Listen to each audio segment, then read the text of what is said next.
Hello and welcome to the Roker Report podcast. I'm your host Connor Bromley and we are here today to talk a little bit further about our penalty shootout defeat against Hull City in the Carabao Cup, as well as preview our midweek game with the juvenile Aston Villa side in the Leasing.com Trophy. So let me introduce you to our guests today. Firstly, we have John Stacey. How's things going for you, John? Did you enjoy the game yesterday? Yeah, I'm good. Thank you, Connor. I actually did. It was a good run out. Definitely looked good. Definitely looked good going forward. So despite losing, it was promising for the season ahead, I hope.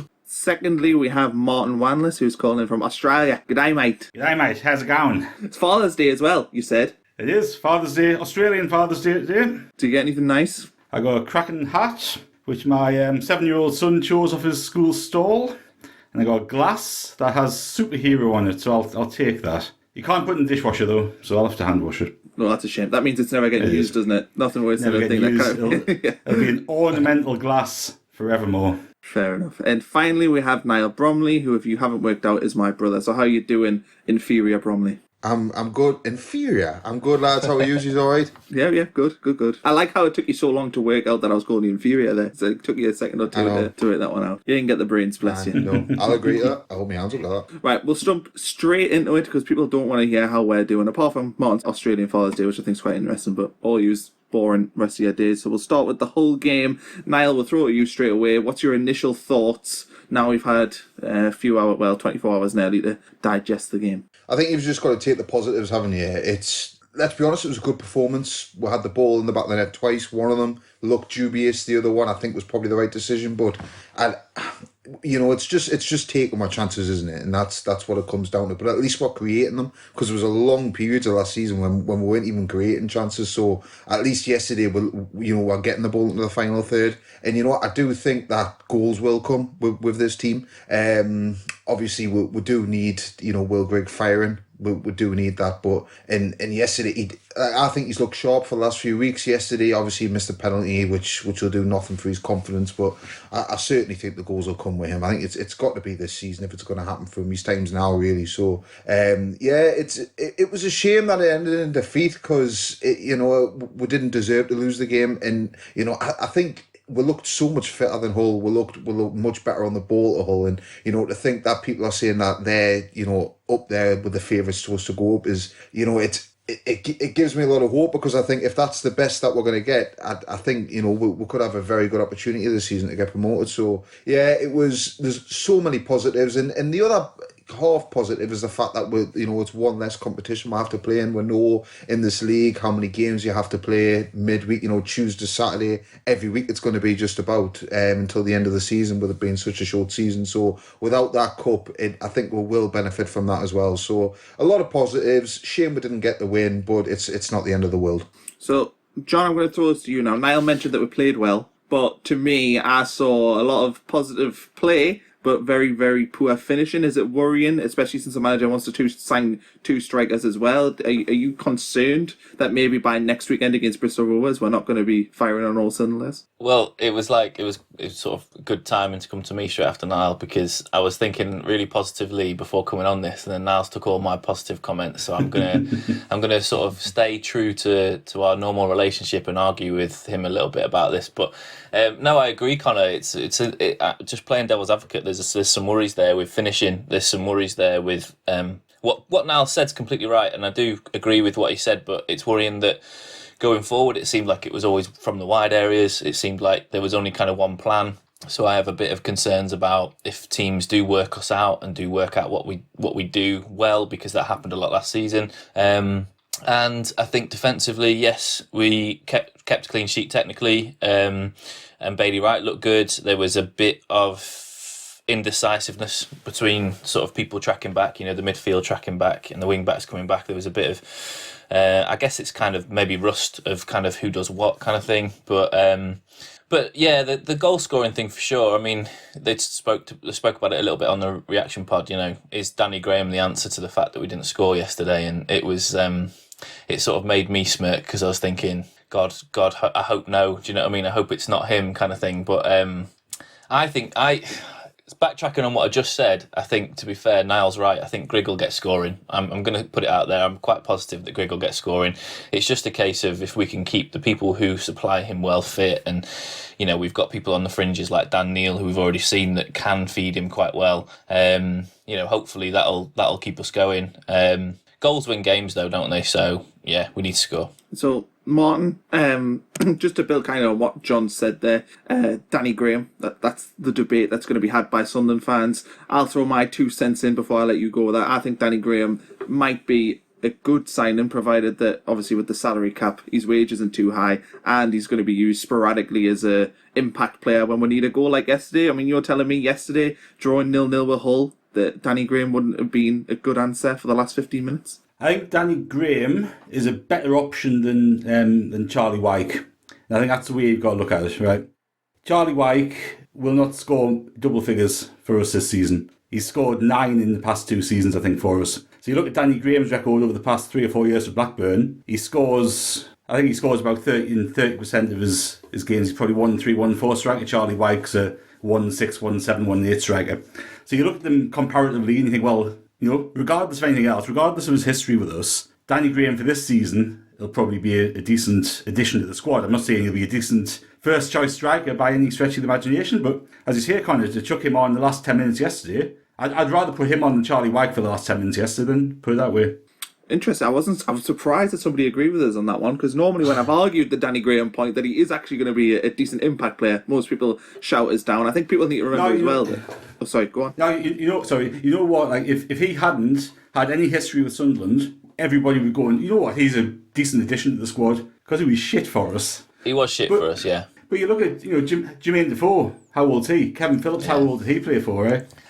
But I just think that it's a different level, isn't it? He's 35 and he's not looked good the last season, and it's like will he be coming here as an impact player? Would he want to come here as an impact player? Would that be something he wants in this stage? Because by all accounts, it sounds like he wants to come here as top dog, and he might be asking for a lot of money. And I'm just not sure about him coming as a super sub. I agree with what you're saying. He's 10 times better than Charlie Wyke, but what was interesting yesterday, I thought, was and what gives us a bit of encouragement for the season ahead with Parkinson is the formation that we played, where O'Brien was pretty much up top with Grigg, and you got 2 players who aren't, you're not going to hammer it up to their head. Like O'Brien looked good to me, like he looked nice touch, playing, linking that play up well. And if he's kind of thinking about that formation with O'Brien up front with another striker as an alternative to having the target man, then we're not going to be relying on Charlie Wyke or Danny Graham playing as that central strike with 2 behind. We're going to have 1 behind and 2 up front. And that gives us a bit of confidence in the season overall. That was a really promising thing from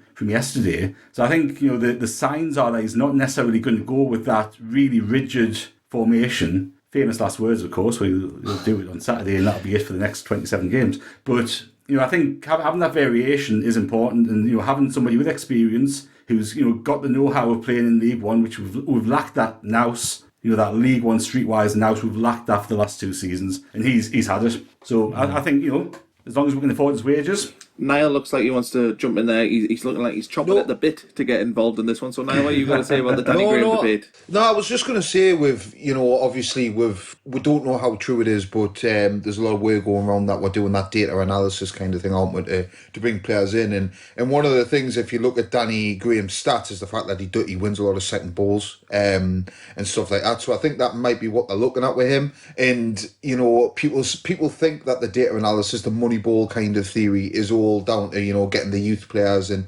getting them up, and that's how it works. It's not like that. I mean, we said this in the group chat, like the years signed David Justice, who was 39 years old, and he went on and was a pivotal part of getting them to where they got to. So I don't think age is at all a factor in signing Danny Graham, because I think what they want him for is, like I say, win second balls. They want him for that. And we don't know for a fact that the data analysis thing is what they're doing, but that's what we're thinking. That's what we assume they're doing. So if that's the case, then I'm happy to have him in. And like you said, like Martin touched on before, he is better than Charlie Wyke. And if I did have the choice yesterday, I would have brought on Danny Graham over Charlie Wyke. And you never know, he might have nicked a goal. And goals is, for him, I think Parkinson will look at that as a bonus. If he scores goals, that's a bonus. Because I don't actually think, even though he's a striker, like I say, I don't think that's necessarily why he's going to bring him in. But I'm looking forward to hopefully signing him, and I hope we do sign him. And I do think it's a good signing. And I don't get us wrong, I do understand. He scored one goal off his arse against Everton. I understand why people I understand why people, are against it, but people just, it's one of them things. We are in League One, and for a Sunderland League One team, a 35-year-old Danny Graham is a good signing. Yeah, just to clarify my point quickly as well, that I wasn't necessarily saying, he's a crock and it's a terrible signing, because I kind of agree with everything both of you just said. I think what it is that I don't want people to think is that he's the answer. He's the number 9, he's the goal scorer, because like you said, Niall, I don't think he'll be brought in for that reason. I think he'll be brought in as a number 10 or even like an impact player, like you say. So I do agree with what you're saying, and in that respect, he would be a good signing. The encouraging thing yesterday was the amount of chances we created and the amount of shots we had. And that was 2 or 3 times more than on average that we did last season. So, that was with O'Brien and Grigg up front. So I think that's really positive for the season ahead. And I think as I say, as an option, it's good. But we need somebody to be putting those chances away, whether it's Grigg, hopefully it is, or somebody else. But somebody needs to be putting those chances away. Well, the thing is, though, Martin, you've got to remember that Chris Maguire missed that chance yesterday that, 9 times out of 10 you would have put your house on him scoring that. He scores them goals. It was just unlucky. It was as simple as that. It was just, he snatched at it, it was unlucky, but normally that's in the back of the net and went 1-0 up. 100%. And Grigg technically got 2, didn't he? Or one that was definitely dubious, and he'll take some confidence from that. Yeah, he missed the penalty, but the first one for sure was a dubious one, and then the second one was onside. So it was wrong, it was an onside goal. So I hope he takes a bit of confidence from that, and I hope the fans do a little bit, because we've all been guilty of getting on his back, but he's come back streamlined. He's up for it. He seemed well up for it yesterday, and that was a massive sign for me. Never seen him work so hard in red and white. So very promising. So just to surmise there, I'll give some final points. Certainly, Will Grigg looked much stronger yesterday. I thought, looking at him, his physique looked far bigger than what it was last season. But we'll move on there. I think there's been a good debate there on strikers, and I want to talk now about which player you're most excited about heading into what is really the start of the season next week against Bristol Rovers. So, Martin, who are you most excited about heading into the new campaign? After watching yesterday's game, O'Brien, to me, he really surprised me just with his touch, and he didn't give the ball away, and he linked up play really well. And I think that could be a bit of a missing link that needed filled. So I'm excited about watching him and how he develops in the system. But Bailey Wright, if he's fit, absolute colossus. He will marshal that defence really, really well. If you look at last season, we played with Ozturk in that position, and you're looking for significant improvement. That's a major improvement. So you look at either end of the pitch there. That gives me a lot of confidence for the new season. So looking forward to seeing how them two develop, and hopefully the question mark over Bailey Wright's fitness, isn't it, rather than ability. So fingers crossed he stays fit. John, would you agree? Absolutely, yeah. I was probably sort of tip of my tongue would say Aidan O'Brien or Bailey Wright after yesterday. The pre-season friendlies, O'Brien didn't really show much, but he definitely showed it yesterday. Maybe he's a bit more of a competitive game player. And Bailey Wright, for sure, we've been crying out for that. We've been crying out for that sure head that is experienced and decent at this level. Now we've moved Jordan Willis to the right, and he's definitely thriving in that position. So I guess adding to that, I think Arby, I'll say Arby because I'm not going to try and pronounce his name, the new signing at the left centre-back. Flanagan was all right yesterday, but he's just got a million mistakes in him, and he's not... I don't think personally he's cut out to play that role and play for promotion chasing side in that role. So the promising signs we saw against Gateshead, hopefully he can show some consistency and get used to this level quickly and be really good on that left side of the back three. And then also just hearing the reaction pod and listening to the guys' opinions on Max Power and Dobbo in the centre mid, I was really impressed with Scowen in the pre-season friendlies, Josh Scowen, and I actually think that between them three. And then you've got kind of potentially, others that can play in that sort of deeper role potentially as well. Like Dan Neil, you could drop a bit deeper maybe, I don't know. But those three, I think, that Power and Dobson yesterday were quite good and definitely sort of played their roles really well. So I kind of hope that they can get some consistency, because right through the middle of the park, you need that strength. And if Bailey Wright's playing amazing, Aidan Bryan's playing amazing, but the middle of the midfield's sort of struggling, we ain't gonna pull up trees. So yeah, I think for me, RB in the midfield, I'll sort of add to the excitement of that. Niall, do you want to complete the starting 11 there? Yeah, no, it's quite difficult. It's quite difficult this morning because normally I like to disagree with John and Martin. These are the two ones I argue with the most, but I'm finding it hard this morning. I totally agree with what they're saying. Bailey Wright and O'Brien. Yeah, I'm also looking forward to seeing Dan Neil. I'm really hoping that Elliot Embleton can step up this year. Hopefully, he can get fit. We know the talent he's got, and we heard Max Power talking about him the other day and saying how good he looks and how talented he is, and I would love for him to come through as well as Dan Neil. I think as well, I know Lyndon Gooch is getting a lot of stick at the minute, but Lyndon Gooch is a good player and he can do things to win games just like he did against MK Dons last season, things like that. So, I think we've got enough. It looks like we've got enough depth. Things do look promising at the back, like the lads touched on. Bailey Wright, I just love the fact that we have him and alongside Willis, two very competent centre halves. I like Tom Flanagan. I've always liked Tom Flanagan. And then obviously we've got, is it Jamajali? Is that how we say his name? Yeah. I don't know. No, Is that how we say it? Just That's pretty good attempt, I think, mate. Albeit Jamajali. Nah, you've ruined it now, mate. Is that not it? Right, anyway. We haven't seen enough of him, but I think David Jones was very, very keen in getting him signed, and I think the club really wanted him signed on. So hopefully that can be an improvement on the cover that we had last season, the likes of Ozturk and the likes of Lynch and players like that. Hopefully he's better than them. So yeah, I mean the whole thing's like exciting, isn't it, in a sense. Let's just hope we can build on a good performance yesterday and start off against Bristol Rovers, flying in. And we need an early goal because that's what we didn't get yesterday. And I think, and everyone knows, if we'd gotten that early goal yesterday, we would have won that game 3 or 4-0. We should have been 3 or 4-0 up in the first half. So yeah, that's my take on it anyway. I actually think the result yesterday was a perfect outcome for us. Good performance. Looked really solid at the back. Get knocked out so we don't have any more games midweek and clog everything up. The biggest criticism I would have, though, is the lack of subs and the lack of change. That game was crying out for Dan Neil to come on. Half an hour left, 25 minutes left. And that's the big frustration and the big question mark I have going into the season. We saw last season where Parkinson had to start in 11 and very rarely kind of veered away from that lineup, and he's done that all throughout his managerial career. He's had his favourite 11, so that's the question mark I've got. I'm really keen to see how that kind of evolves over the season, because he needs to rotate that squad and he needs to change things up sooner. See, I think, just playing devil's advocate again, what you said I agree with in a general sense of, if it was a league game for sure, I'd be screaming at the TV, 75th minute, why are you making subs now? You should have made them earlier. But when everybody was kicking off about that, maybe, this is going to sound a bit out left field, but maybe Parky was thinking to himself, we don't really need to sort of push to win this. We don't need to throw in the young guys. We actually need to carry on as we are, get the sort of 90 minutes in some of the players' legs, and we might still nick a goal. We might sort of, if we play light for light by just throwing on some subs late on, we'll just stay as we are, kind of thing.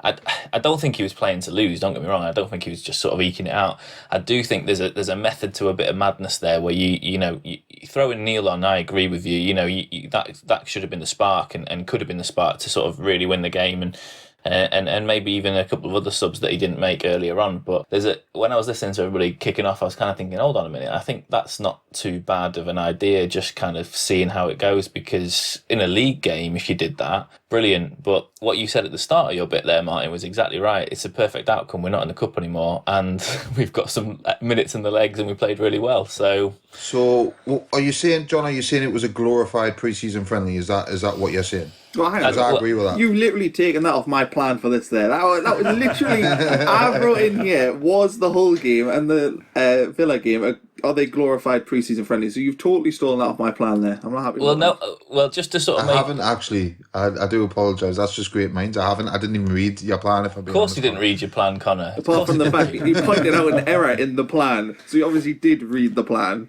I flicked through it. I like errors. Just to answer your question though, Niall, I don't think that's what I meant by it, because I think if it was a pre-season game, I think he probably would have changed it even earlier. I think he probably would have changed it. He was making changes in the 50th 90th minute, like 5 or 10 minutes after half time in the preseason games. And I think that's probably what he would have done. I think it would have been putting my Football Manager head on now. You don't play 9 of your 11 for 90 minutes in a preseason game. So no, I don't think that's the way he was thinking. I think if anything, it was more thinking longer term, thinking about priorities a bit. And you don't play to lose, don't get me wrong. And I don't think he was, but I think it meant a lot more than people were thinking, in that it wasn't, I don't think it was a stupid decision or a lack of a decision earlier. I think it was I hope if it was a league game, he would have made that decision earlier. He would have brought Neil on earlier for a bit of guile, etc., etc. And, maybe I'm completely wrong and naive to say it, but I think that's what Martin was getting at. And I think that Parky would have done it if it was a league game. Okay, I think we've pretty much covered off the Hull City game there. So I want to move on to potentially another glorified friendly, Niall. Is the Aston Villa, is it a nothing game? Is this a competition where we want to get knocked out, which is pretty much what we did last season? We threw the towel in on this competition very early on after reaching the final the year before. So, Niall, I will throw this to you since you're the one who stole the glorified friendly line. Is this I'm never going to get the end of game? this. I'm gonna get an awful Christmas present now. I think after that, no, yeah, I think so, and I hope so. I want nothing to do with that competition. I really don't. We had our Wembley trip. That's fine. I don't want anything. I know people say it's good to give other people a chance, whatever, but I don't want to risk playing Newcastle under-21s in a competitive game again. That's the lowest point of my Sunderland support in life. I don't want that again. I don't want anything to do with that cup, and I really hope that Parkinson sees it the same. We don't need the fixture congestion, like Martin touched on before. We've got so many games. Let's just get happily knocked out of that. Let's play Jordan Willis up front, see if he's good in the air. Let's do stuff like that. Let's not take this seriously, because I'm not saying lose on purpose, because you don't want to do that, but rotate the team, let the younger players in, do whatever. But yeah, I really hope they don't take that competition seriously, because I really don't care about it, if I'm being honest. So Martin, I'll throw this to you in a second, but I want to throw you a little question first to throw into your answer. So do you think, Niall's kind of touched on it there, but do you think this is a chance for us to see Dan Neil, Charlie White, Brandon Taylor, a few of the players who haven't maybe got the minutes that they're looking for, or do you stick with maybe a Will Grigg in the hopes that he scores and that ignites him, just to throw another fire pun in there? Well, I completely agree with Niall's take on the competition as a whole and where it sits with our priorities. The sooner we're knocked out of that competition, the better for this season. Saying that, given that we've been knocked out of the League Cup and we don't have that fixture congestion in September, I would be treating the Tuesday game as the last proper warm-up game for the new season. So it would be I would rotate the squad. I would have Scowen in, I would have Dan Neil in, I would have people like that, but it would be from that first choice pool, that first 18 pool, rather than having a load of kids playing. I think getting a win, getting some goals at home is a great outcome on Tuesday night. We're not going to go out the competition on Tuesday, I don't think. I think it's a group stage to start with, isn't it? For the sponsorless cup this season. That's how bad the competition is. Can't get a sponsor for it. No, they're not going to sponsor now. No. Oh, well, Leeson.com start getting the sponsor plug off us. No, they're not getting that now. I think it's a Football League trophy, isn't it, this season? So look, I would treat that as a one-off game, warm up for the new season, get a win under our belts, but overall, let's get out of that bloody competition as soon as we can. So John, before I let you retort to that one, I've got another question to throw at you. Last year we got beat off Leicester in this competition at home, and that sparked a lot of fury from Sunderland fans. People said it was a joke, the most embarrassing defeat in history. Does Phil Parkinson in his head go, lost the first game against Hull, fans already not a big fan of me, I cannot afford to lose against an under-23 side in a competitive fixture? I think if he does that, I think he's showing a lot sort of less balls than we want to see from a manager. I think, echoing what the other lad said, I think if I was Parkin, I think if I was in charge of the squad that he's got now, you'd want to use it as a bit of minutes for the fringe players, and you'd want to play them in the positions that you want to see them playing in as potential backups for his first 11 if he's looking at first 11. So I don't think he's going to play the first 11 to try and absolutely demolish them and hope for the best, because if we get beat, he'll have everyone on his back. If he's got a mindset like that, I think it's quite a weak mindset. I don't think Parky's like that, though. I don't think Parky listens to the reams of, choose my words carefully, people who are quite negative towards... I can confirm that Phil Parkinson does not read social media or any of that stuff. Completely ignores it. So in that respect, I don't think it'll come from above. I don't think anyone else will chat to him and say, "Oh, there's thousands of people saying that we got beat last year off Leicester. You've got to go for it this year." I don't think, even if they did say it, I think he'd just laugh at them. I hope he's like that anyway. I don't know him that well, and I just think that surely not. Surely not. You're going to listen to people from last year going, "We've got to beat Villa under 21s." Do you know what I mean? It's like we've got priorities. If you've got half a brain, it's not that trophy. So. I want to now talk a little bit about the competition as a whole. We've touched on it a little bit there, but could it be seen that these games are momentum builders? Do you think Parkinson might say, well, a win's a win, and if it does get a player like Will Grigg scoring a goal and Aidan O'Brien his first competitive goal, is it worth maybe playing a stronger lineup than what you might think? And I'll throw whoever wants to take that, you take that. Well, No. What I will say on that is that last season we played Grimsby and we beat them 3-2 and Will Grigg scored. The following Saturday we went and got beat 3-0 away to Peterborough. So, no, I don't think momentum, I don't think at all. It's just, like I say, I can't be more vocal about this competition. It's an absolute waste of time. But surely winning games is winning games. So if you listen to, I'll plug one of my old podcasts with Gus Poyet, but Gus Poyet said that he uses the League Cup as a platform to win games and build momentum. Winning games makes footballers feel good, right? That is a fact. So why would you go into these games with the mindset of going, don't really care if we win or lose? I think personally, like, you're right in what you're saying if that's the way that you lead your team. So Poyet's come in and he said that, and that's fine. And if he felt that that's what they needed at that time, the confidence, he said himself, the confidence of the squad at that time was so low, they needed that kind of, that boost. And I think if you've got a decent control of your squad and you're sort of in with your squad, you know them well and you know how they tick and you know their mentality, you can have those kind of meetings and sit downs with them and be like, look, we don't value this. We want to see people getting a run out. If you win, you win. If you don't, you don't. Let's put it behind us. Let's move on to the league and let's just force ourselves a bit of form there. If we've got fickle enough players where losing to Aston Villa under 21s midweek is going to make them play shit against Bristol Rovers on Saturday, I'm sorry, but like going back to what Niall said, oh God, I hate agreeing with him, but going back to what Niall said, where we can beat Grimsby 1 minute and then get spanked off Peterborough the next, I'm sorry, but that's the problem we had last season with the fickle mentality of the players. And I think hopefully with a couple of the new signings, the people we've brought in, the mentality of the players is changing, and I think hopefully they've got a bit more strength behind them, etc., etc. Maybe, just maybe, we won't have that kind of issue where we need form to build the players up, if you know what I mean. Martin? There's two things I would just chip in with there. One, in terms of going through the competition, getting some wins, building momentum, I absolutely agree with that principle. What we've seen with Parkinson, with his lack of squad rotation and the relatively small squad that we've got, if we do go through into that competition, we will pay the price in February because the players will be knackered. Second point, your example of Poyet, Connor, I think it's fair to say that it was only the semi-final where he actually played his first choice 11. He rotated the squad.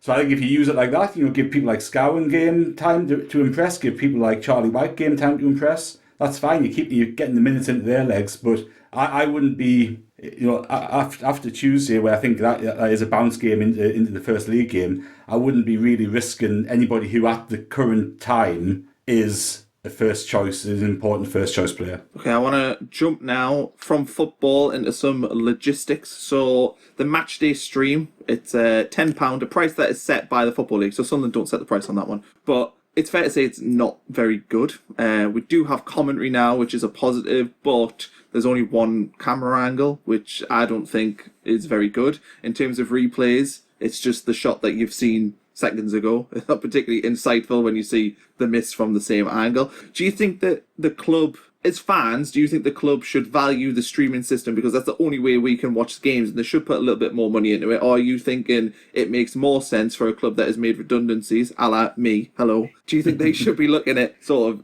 keeping that money to invest in the squad and invest in other areas of the club? I mean, what's your view on that? Is the stream important enough to you where you would want them to invest in some camera angles? I'm going to throw it at John because I think John will have strong opinions on this. Yeah, I do, but I'm not sure I really want to say them and go off on a rant about it.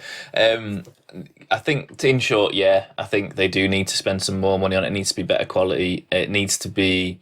So I think basically speaking, if you get people enjoying the stream and happy with the stream, you're going to get more people because people are going to talk about it. I work in marketing as a day job. Those kinds of things currently what we see and what we hear is a lot of negativity about the streams. We don't really ever see anyone saying, I really like the commentary, I really like the camera angles, I really like the quality of the stream coming through. It never goes down. It's really sort of safe. We don't hear any of it, and frankly, it's cyclical. You get really good experience as a streamer, you're going to get more people buying the stream. It's as simple as that. People are going to spread the word. So it's sort of free marketing for them. On top of that, we've got a lot of exiles like ourselves who can't get to the games. We definitely can't get to the games now anyway. So shouldn't they really, at least temporarily, put a bit more effort into it, because no one can get to the ground, so they need to bring in money somehow? Are they just expecting everybody who can't go to the ground to just have to get the stream because it's the only option? Because as we know, there are other options to get the streams where they don't put money into the club. So yeah, I think this is the sort of combat that they've got. They've got the fact that people are parasiting, with the inverted commas, and getting it from elsewhere, to the point where you're probably not getting as much revenue as you could as a club. So put a bit more effort into it, tell people about it. So, we're investing lots of money to make this experience great for you. We appreciate it's a tenner. We appreciate that you can't get to the ground. We want to make this amazing for you. Some clubs have done that. I've seen some great marketing out there for lower league clubs as well, where we're saying, look, we're bringing in people to do this really fantastic media thing for you guys.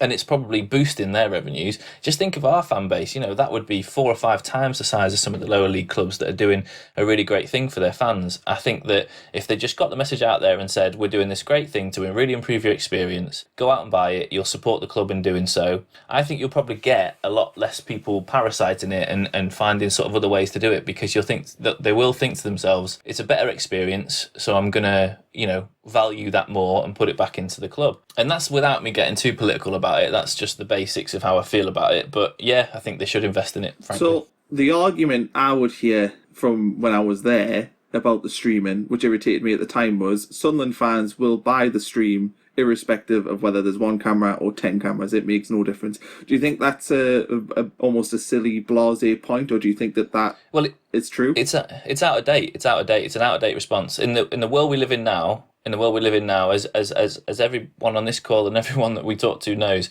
you can get it without having to pay the tenner. So yeah, it's completely wrong. The person who said that, who shall not be named, they're wrong. They don't know what they're talking about. They don't listen to the fans, otherwise they would know what they're talking about. If they listened to the fans and heard that they're not buying it for whatever reason, then they wouldn't rely on the 10, 20,000 people who maybe do buy it. Let's just put figures into it, right? If 10,000 people buy it and they're laughing because they got that tenner off every 10,000 people, if they improved the experience and made it a lot better and could boost those numbers to 20,000 rather than the 10, 20,000 people who are parasiting it, that's better for the club. Long term, it doesn't cost £100,000 to improve the media, to improve the sort of experience of the match day. They can do it day by day, week by week, until everybody's back in the ground. They don't have to. I employ media teams. I know that this is not that expensive to do. All right, I don't employ them for football matches, but it's the kind of thing that it's not sort of 6-figure sums to sort this out, whereas they'd get 6-figure sums if they improved it and put a bit of marketing behind it to say, please buy the stream, it's going to be a lot better to do so. I think it's just really, really naive, really, really sort of childish behaviour, an easy decision to make, to go, we haven't got the money, so we're just going to rely on people to buy the stream. I think you're right in a lot of what you're saying there, John. I think going back to Connor's point though, people will watch whatever's available. I had a season out here. I'm an Australian. Obviously, when we got relegated from the Premier League, we had the season in the Championship where Sunderland, for whatever reason, in their infinite wisdom, decided not to stream any games. So for me to have a single camera stream to get up at 2 o'clock in the morning to watch the following season, I was happy with, because it was significantly better than what was there before. I think your point about people getting the stream from other sources, that would happen regardless of whether it's 1 camera or 10 cameras. People will choose to buy it direct, or they'll go through other methods to get it cheaper. But I think it is a lazy attitude in terms of we are doing the minimal viable product that we can charge people for. For me, I think the year's streaming pass is 140 quid. So I think 10 quid a match is absolutely ridiculous for a single stream. It's nuts. And I know that price was set by the EFL, and we can all have our opinions on how competent they are, which I don't think any of us would hold very high opinions in that regard. Very well run, the EFL. I can't think of any of their member clubs that have went out of business or been close to going out of business recently. So I think the EFL, you can't put any blame on them at the minute for anything, to be honest. I think they're probably the most stand-up organisation in football. Maybe the Premier League's ahead of them. Right, Niall, we're finished with the streaming now because I think some people will be interested in that and some people won't be. But I want to talk a little bit. I know you're a big fan of Argentinian football. I know you like scouting about there. I know particularly the second division's the one that you're an expert in. Prior to coming out of the podcast, you were telling us that you know a lot about that league. So I thought this question, and then suddenly something was linked with an Argentinian. I was like, well, that's perfect. Honestly, that's brilliant. So can you tell me as much as you can, as somebody who doesn't know much about Argentinian football, about, and correct me if I say his name wrong, Mateo Bajamic. So what do you think about him? Well, I mean, he's a natural finisher. He scored 75 goals in 20 games. So, you know, it's a no-brainer for me. On a serious note, I did actually look. His goal scoring record isn't that good. It's like 9 and something, I don't know. But, yeah. So, yeah, next. Okay, so anyone else? Niall, you want to continue on that one there? No, I was just saying, like, I think it goes back to, and I'm hoping it goes back to the data analysis thing, doesn't it? And, you know, sometimes you do have to think outside the box. I mean, that excites me. An Argentinian second division player, I love out like that, because that's going to, you know, that's the type of thing that turns into, we signed him from an Argentinian second division team. Now he's he's playing up front for Barcelona, like, you know, that's the sort of story that I love. So you never know. That's the sort of story that you love. Have you ever heard that story before? Have you ever got an Argentinian second division player rise up the ranks, stopping off at a League One team, to then arrive at Barcelona? Has that happened before? No. Right. But it could happen. Have you been watching Goal such a good now? story. Right. Have you been watching Exactly. Goal? Santiago Nunez, have you been watching Goal? No, I don't watch that. That's about Newcastle. We don't watch that, John. God. Yeah, but he went to didn't realize you were a Real. He went to mag. Real. God, yeah. God, John's a mag. He is from Wall's End. I'll just put it out there. He is from Wall's End. So I suppose that the last thing to cover off on this, if I'm being serious, because Niall's analysis there wasn't that great. Is it strange that Sunderland are plucking an Argentinian second division player to be a potential striker option? Does that to you not really scream out weird? Because that's how I looked at it. Like, this is a team where the scouting network, it's fair to say, last season was not the best. It largely focused around British players. Suddenly we're signing a second division player in Argentina. Why are our scouts in Argentina scouting second division players is probably a question that's worth asking. But also, how does this arrive? I mean, what did you make of that story? That was our plan, I think. They said, didn't they say that they had people over in South America? I'm sure they did. I'm sure, was it not something to do with Juan Sartori was starting stuff in South America? I don't know, but I've definitely heard it before. So I think Martin probably knows a little bit more on that by the look of his face. Well, there was some rumour about Sartori starting a Uruguayan flood of youth players coming through, which has never materialised, has it? But I think it is a weird, because we have relied on absolute straightforward recruitment for however long, haven't we? It's always been the most obvious British player generally over the past few seasons, and I've been hoping that we would sort of take a little bit of a different route in terms of recruitment, and like David Jones at Oxford, I know he's been on the podcast maybe with you, Connor, before, and talking Correct. about recruitment at Oxford. It was a great episode. The host did a very good job that day. Anyway, go on. Sublime, faultless. But no, I think he on that, if I remember correctly, spoke about, you know, his input at Oxford on the recruitment side and trying to modernise that and look overseas at players and stuff like that. So, you know, hopefully with this link to this Argentinian striker, the signing of Arby, hopefully that does point to being a little bit more inventive with the recruitment. I think this young lad as well is 20 or 21, so he wouldn't count for the salary cap, which is obviously another issue that the EFL have enforced upon us. So look, I'm encouraged by it. I'd much rather sign him than sign a Danny Graham to go back to the. But if we can have them both, then that would be nice. Yeah, I'm not actually really. I wasn't being serious in my knocking of the recruitment. I think if they are actually scouting in South America, then that is quite good. But we'll move on, unless I don't think John's got anything to add to that. So we'll jump ahead here. Final thing really to cross off today is the takeover update that Nick Barnes gave us yesterday on BBC Newcastle. But essentially, he said that the takeover is progressing but has been delayed by COVID-19. Is COVID-19 a convenient excuse? Is Nick Barnes being fed a load of bollocks, or do you think the owners are potentially selling by the end of the month? John, we'll throw it to you. I've got no idea. Very good. Right, Martin, you got anything to add there? I don't think Barnes has got an idea, and I like Nick Barnes, but I think everybody's crying out for just an answer or something happening, and I know that you can't be fully transparent in these kind of things where you can say, oh yeah, we're just going through this part of paperwork or whatever. But I think with all the rumours that are flying around, with all the charlatans flying around on Twitter saying they're buying the club, we know what we're talking about there.